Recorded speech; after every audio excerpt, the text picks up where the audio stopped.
Okay, so it looks like we're going to be talking about the magnetic fields around conductors, right? Here, just a little bit of information. One of the most effective ways to move charges is to send electrons through a wire, pushing it with a battery, basically. So here we've got a wire, and that forms a current. And so this current here would move up that direction. And as it turns out, it was discovered that this current forms a magnetic field. All right. And so that's what we're looking at. Though the magnetic, in order to determine the magnetic field, that's this red thing. Actually, I'll zoom back in. Basically, as the current moves up, you would point your thumb in this direction. All right. So you would got your thumb. All right. Pointing up.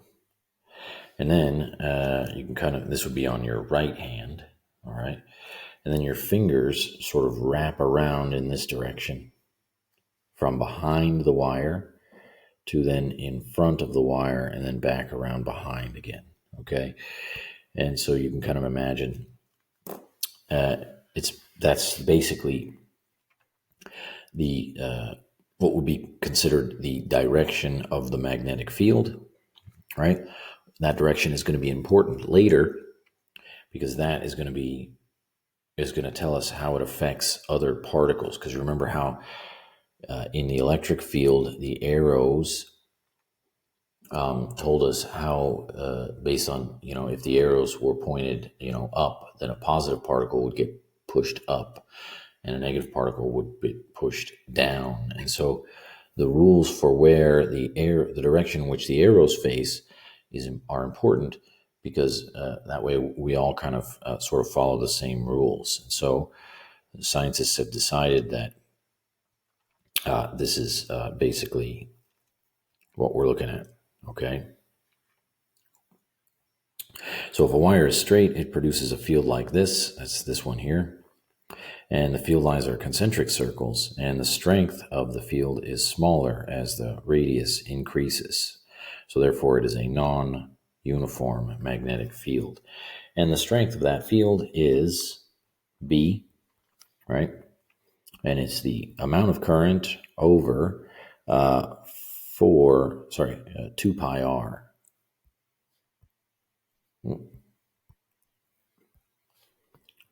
2 pi r. And then there's this other little variable here, which is mu naught. That one will tend to be always, I think, if I remember correctly, 7 pi or sort of something like 4 pi times 10 to the 7 or negative 7. It's written on the formula sheet. And what's this called? This is called the permeability of free space. This is the magnetic permeability. And that has to do with the actual space that the magnetic field is in. All right. Does what else is there in that space, right?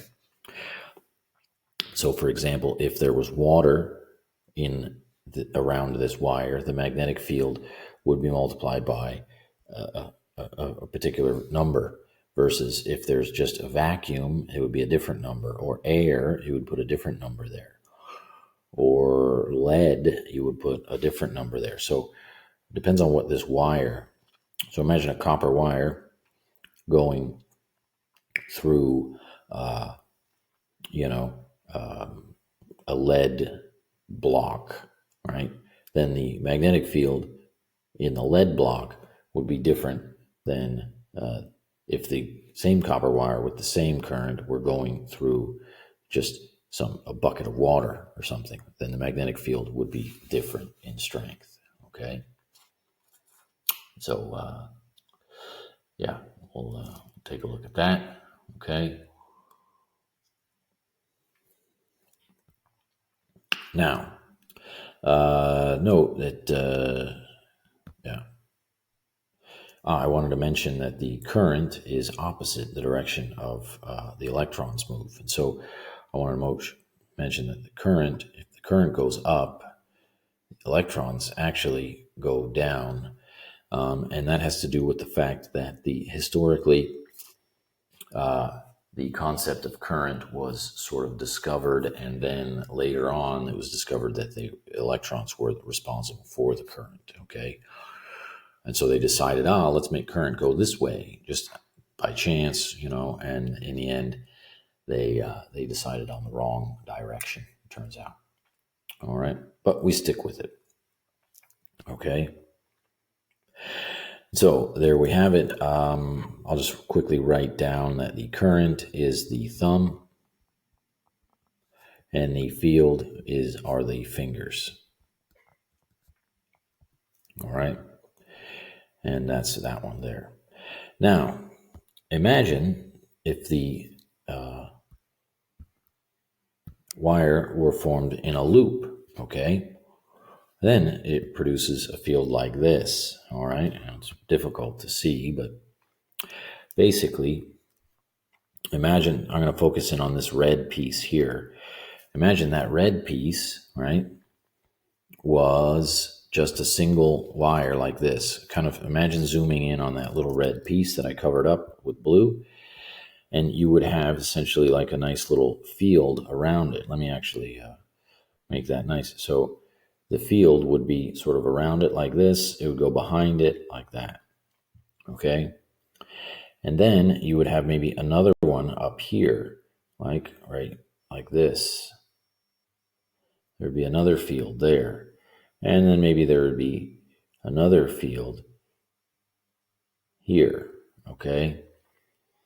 And then maybe another field down here, okay? Well, actually, they've already got that one. Point is on the inside of the loop, the field lines are actually always facing in the same direction, all right? Which would be essentially that way, all right? Because if my current is moving up like this in the back of the wire, okay, this is in the back of the wire here, then my fingers wrap around in this direction. And then if it's moving down in the front of the wire, my fingers would wrap around in, this direction here. And as a result, oops, sorry, I meant the other way. They would wrap around in that direction there. And as a result, you would end up with basically the same field.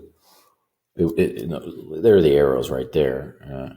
So as a result, you end up with a field that kind of comes out of that loop, all right, which is pretty cool. Okay. So that's what this little yellow statement says. If the wire is formed into a loop, then it produces a field like this. The field lines all point in the same direction in the center of the loop. This is, again, a non-uniform field. So then somebody thought, well, let's put several loops together, okay, like this. Basically, what I've got is in this loop, I've got a magnetic field pointed out. Then right next to it, there's another loop with magnetic field pointed out. And then right next to that, there's another loop, right, and so as a result, inside this loop, you've got a bunch of magnetic fields that are all sort of working together just to give you an overall sort of magnetic field that goes that way, right? And that's basically the result of several loops placed together. Now, this diagram just has 3 loops, right? But imagine if you were to put several hundred loops from a thin wire together, you would end up with possibly a coil then, which is now this statement right here. So if the wire is formed into a series of loops, also known as a coil, it produces a field like this. This is the above field, okay? The magnetic field is concentrated into a nearly uniform magnetic field in the center of the long coil. Is weak on the outside, right? So on the outside, it sort of behaves very much like actually a bar magnet. So imagine a bar magnet from the previous section is here, right? And you've got your south and your north sides. then basically it kind of looks like it's a bar magnet. But the nice thing about this is inside you actually have a nice uniform magnetic field that you can interact with. And that's what we're going to talk about in this chapter quite a bit, is putting particles inside these coils so that we can see what happens when a particle interacts with a uniform magnetic field. Okay. By the way, the formula for this magnetic field is B, right?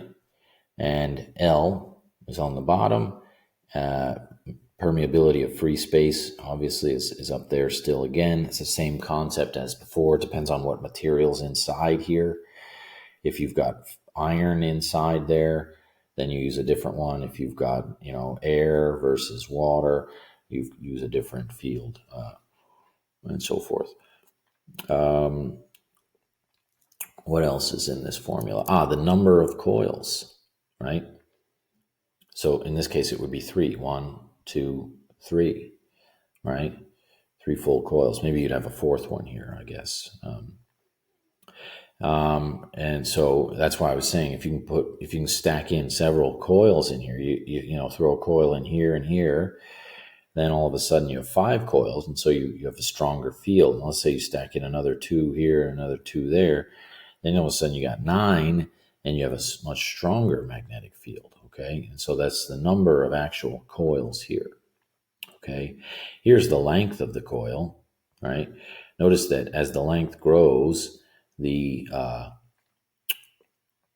field strength decreases. Okay, now why is that? Let's say that the number of coils stays static, but the length grows. Basically, what you've got would have. Let's say I've got. That's 1, 2, 3, 4, 5 coils, right? And this is its length. But now if I stack 1, 2, 3, 4, 5 coils in this length instead, you can say that this field would be stronger than that field. And so that's why the L is on the bottom of the equation. Remember, as things grow, as a number gets bigger on the bottom of the equation, then the other side of the equation over here becomes smaller. Okay? And finally, there's one last piece to this formula. It's I, which is the current, the actual current in the wire that you send, right, down this way. Okay?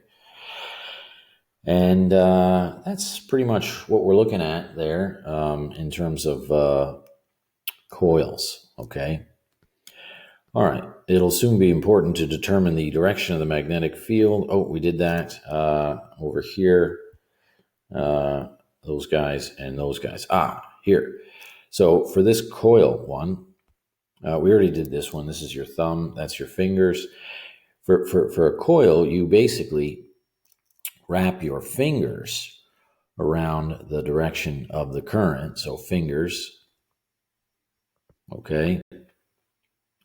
And then what happens is your thumb, so your fingers are the current in the wire, and your thumb is the field strength inside the coil, okay? And furthermore, it's going to be important too, your thumb actually points to the north side of the electromagnet.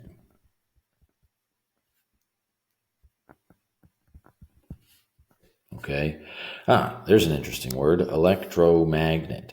So remember how I said that basically a coil behaves very much like a permanent magnet.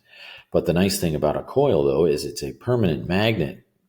It kind of behaves like a permanent magnet, but it can be turned on and off, right? And you can even reverse the direction of the current, and you can change its polarity of this thing. So you could switch this thing between north and south and north pretty quickly by just taking a switch and switching the direction of the current, okay? And so that's what basically is called a your thumb, by the way, electromagnet, right? It's an electromagnet. So your thumb points to the north side of the electromagnet. Your thumb also is in the direction of the magnetic field inside the coil, and then your fingers should be pointed in the direction of the current. Okay, that's how you can basically determine this stuff. All right. Now, it's important to know the direction of the magnetic field lines, right? Because this applies a force on moving charges, okay? And so, this word should be here, the left hand rule, okay? All right, so that applies a force on moving charges, all right? And the force, the actual force that's experienced by this moving charge is